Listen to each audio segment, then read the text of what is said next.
Good afternoon, and thank you all for coming. I have to say that I'm feeling pretty good this afternoon. The House has risen, and the first chapter in Alberta's new story has been written. I'm incredibly proud to stand here today as the head of a new government that truly cares about making life better for Alberta families. I think we can all agree that this was a session like none before it. There was a noticed change of tone in the House, and I'd like to acknowledge Mr. Jean, who is in the room, and okay, just looking to see if there are any other of my colleagues here, but he's here, so that's cool. And I'd like to say that I'm grateful for the opportunities my colleagues and I have got to have a true debate on real issues. We certainly didn't agree on everything, and it's unlikely that we will ever agree on everything. But we made progress in these 2 weeks, and I have respect for my opposition colleagues and their ability to bring their points forward. These past 14 days have been exciting and productive. And of course, there is, as always, a great deal more to do. But I would like to take a moment to go through a short list of the successes of this session. We began with a cabinet that was made up of an equal number of women and men who met the Legislature of Alberta. The Government of Alberta apologized for the failure of our province's elected officials to act on what was happening to Alberta children in residential schools and called for an inquiry into missing and murdered Indigenous women. Democracy was renewed and power and influence returned to Albertans with a ban on corporate and union donations during elections. This effort was supported unanimously in the House. An all-party committee will now work to thoughtfully and transparently further renew democracy and accountability in Alberta. We have reached across the floor to a legislator with an exceptional history and background in mental health and mental health care and asked Dr. David Swan to work with us and with the ministry to make real improvements to our mental health care system. In line with the very clear position taken by Albertans during the last election, profitable corporations will be contributing their fair share to deal with the fiscal situation we find ourselves in. At the same time, as a result of cancelling the waiting room tax, 93% of Albertans will pay less under our plan than they would have under the PC's proposed plan. Alberta's experiment with regressive flat taxes was ended, and progressive income taxes were restored. Alberta's health providers, hospitals, and clinics were spared from a chaotic $1.1 billion budget cutback and yet another AHS reorganization. 12,000 new students entering our school system next fall will have the tools they need to get the best start possible through a budget adjustments universally welcomed by school boards across the province. Tuition was frozen for 2 years as part of a restoration of funding to universities and colleges. Child support services were protected as part of a restoration of funding to human services. The Government of Alberta launched a wide-ranging review of climate change policy with a goal to make a preliminary proposal in time for the COP21 summit in Paris. And we will shortly launch 2 more important initiatives. We will announce a wide-ranging royalty review tomorrow. And you will hear from us on our minimum wage plan next week. So these past 2 weeks have been busy, and we've accomplished a lot. We have followed through on key promises we made to Albertans, and we've charted a course for a strong, stable majority government to continue this good work. We know we have a lot of work ahead of us, but I am very proud of these first steps. I'm very much looking forward to returning in the fall when we bring in the first budget and the first full legislative program under our new government. But I will say, given that we've been in power for a month, that our record to this point is one that I'm very proud of. So thank you, and I'm happy to take your questions. Is there one initiative, Premier, or one bill or something that you particularly take pride in or point to as a single accomplishment?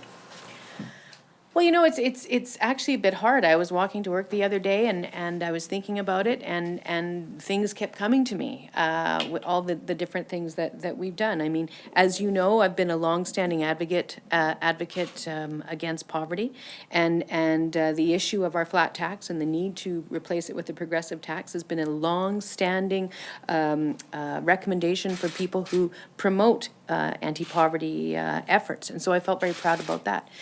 Felt very proud steps that we've taken to take big money out of provincial politics. There's more work to do there, but I know that we've made a fundamental change in what we've done already. And so that makes me very proud. Very proud about the fact, a few years ago, when my kids, particularly when they were in an elementary school, when funding cuts were made, you saw it on the ground in your schools. You saw the classes suddenly go from 22 to 30. You saw young teachers get laid off. You saw kids have to say goodbye to teachers they'd built relationships with. That's what happens when education funding is there and then it gets pulled away. And we reversed that and ensured that those 12,000 new kids have teachers. And so when I think about what that's going to look like in the classrooms in September when people walk their kids to school, in the morning on those, fall mornings, I know it's going to look better. So I have to say, there's a lot of stuff that makes me feel pretty good. Has it been difficult to manage expectations? It is a bit of a challenge, there's no question. I think everyone will ask, why acted on this, why haven't you acted on that? And I will say that we're still, as one of my staff people often likes to say, but it is a really good analogy, we're building the plane while we're flying it, because we really didn't have much of a transition into government. And that's why I'm very proud of what we've been able to accomplish as we become airborne. Your government brought in a new climate change strategy and building on that. Has the lack of any sort of federal moves in this area forced provinces to take the lead in this area? Well, I think that's definitely been the intention of the federal government, is to leave this with provinces, and so I think it means that we have to roll our sleeves up to get that work done. I'm hopeful that moving forward we'll be able to enjoy more leadership from the federal government, but we can't afford to just sit by and do nothing. And honestly, I mean, our strategy that was announced today, or our plans that were announced today, we didn't announce a strategy. What we announced was a modest change to a certain set of regulations, along with a plan to have a much more comprehensive discussion in a more transparent forum, with a view to bringing forward some meaningful changes a few months from now. But at the end of the day, I think that that's a lot more significant than what we've done in this province for the last many years. Let's try on a topic on the climate change strategy, if you actually finally see one this year. What is it you're actually hoping to take with you to Paris in a very practical, concrete term? When it comes to the strategy, what do you hope to take? What I hope is that through this consultation that we will end up with a concrete plan that is realistic, that is the product of well thought out negotiations between all the critical players who are impacted by the plan, that shows progress. I wish I could say more than that, but that's where I'm going to stop right now. I want to see us as a province make progress. Are we going to lead the country? Well, maybe on some parts of it, but maybe not on others. But are we going to actually start along a process that sees us getting better? That's fundamental, and we haven't been doing that. I mean, we've been losing ground over the course of the last 10 years in terms of our contribution to the climate change issue, and so we need to reverse that, and we need to come up with a plan that is realistic, that, as I say, shows progress, but also reflects the contributions of all players, including industry, and, of course, reflects the fact that we are an energy-producing province, and a lot of jobs rely on that. You tried to strike a sort of cooperative tone in the legislature, reaching across the aisle. But this was a short session, and there was only 3 pieces of government legislation to pass. I'm wondering, whether you think that sort of more collegial tone can last into the fall, when the real heavy lifting begins with the budget and other legislation. You know, I think it's a bit too soon to tell. You know, I think we'll see how we work together over the summer. I mean, we'll be working closely with our colleagues across the aisle between now and when the session comes back in, because we'll be working on on a number of different all-party committees, but certainly on the Democracy and Accountability Committee. There's a lot of meaty issues to be dealt with there, and I anticipate them working together quite closely. So my hope is that we'll be able to build some good relationships through that. We may not agree on everything, but I imagine there's a lot of things we will reach agreement on. And so hopefully that will contribute to a positive relationship. But as I've said before, you know, I think debate is healthy. And I think that, you know, particularly if we're debating issues that we have differences on, even if we do it with a certain amount of flourish and rhetoric, there's nothing wrong with that. I think that means that we've got a healthy democracy, and so I want us to have a tone that allows us to have meaningful discussions, those points where there may be consensus in the offing. So I don't want us to get to a point where we can't speak, because there will be times when consensus is just about right over there, and so we need to be able to have people that can talk to each other so we can get to it. But there'll be other times where we'll be this far apart, and that's fine, as long as that doesn't negate a little bit of this when it needs to happen. We'll take Darcy's question and then go to the phones. Going back to climate change, what is the magnitude of the job ahead? And do you wish you could have done more at this initial step? Well, I think, I mean, that's a really good question. I mean, and the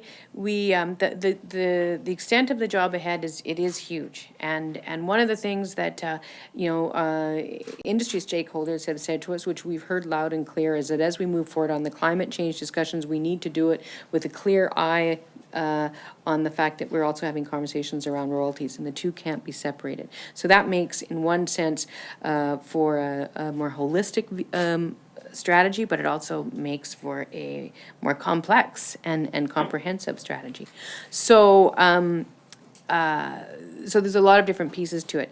In terms of the specified gas emitters regulation, you know, we were somewhat pushed by a deadline that we didn't want to miss, and we were also bound by a commitment around having, you know, that we would consult with players. And so we knew there had been discussions with them under the previous government, and we didn't want to push too far past those, and we wanted to develop what we did within the constraints of a conversation with them, and we didn't have a lot of time to do it. So that's why we got what we got. It's an improvement, but it's, you know, it's and what it will be is will be an announcement of. Question comes from the line of Chris Varco with the Calgary Herald. Your line is open. Hi, Premier. I wonder if you can answer the question. What is your understanding of what the previous PC government's plan was for the cargo? Okay, we can hear you, but I don't hear anything coming from you.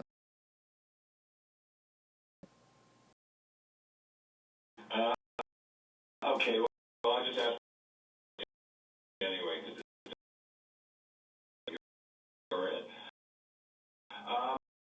I was just going to ask the Premier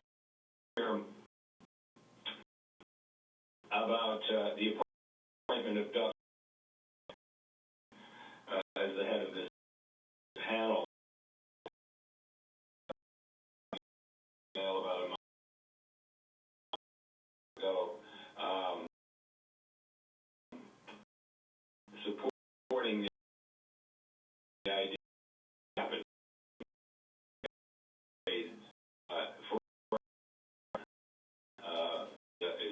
has been adopted by Quebec and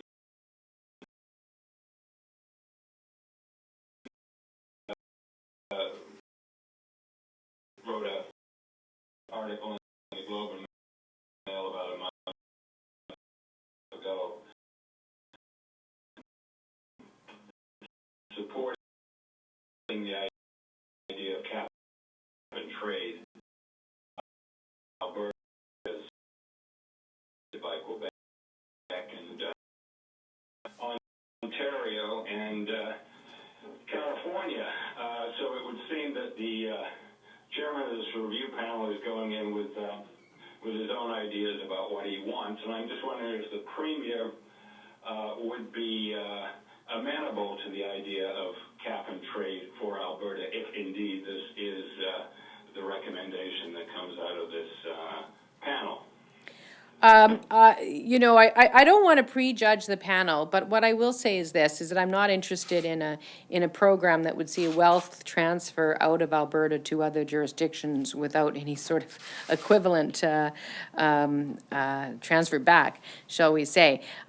So the reason, you know, that we thought and that I thought that Andrew Leech would be a good member of this panel is because he's someone that he's someone who is very knowledgeable in a number of different issues as it relates to oil and gas. He's knowledgeable on the climate file. He's obviously knowledgeable on the royalty and also on the upgrading file. We don't necessarily even agree with things that Andrew Leech has written in the past.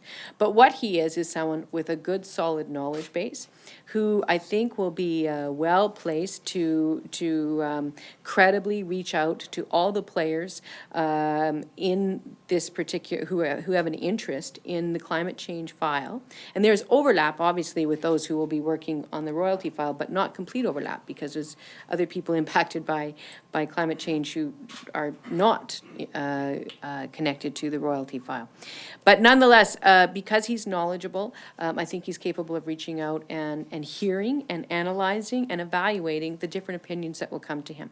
It's not the expectation that he will simply first write a report and drop it on our desk. The idea is that he will evaluate what he's heard, and we can trust him to do that because we know he's knowledgeable on the issue. We, of course, will ultimately be adding people to that panel as well in consultation with Dr. Leech, but that's not happened as of yet. Thanks, guys. We're good? All right. Thanks very much. I guess so.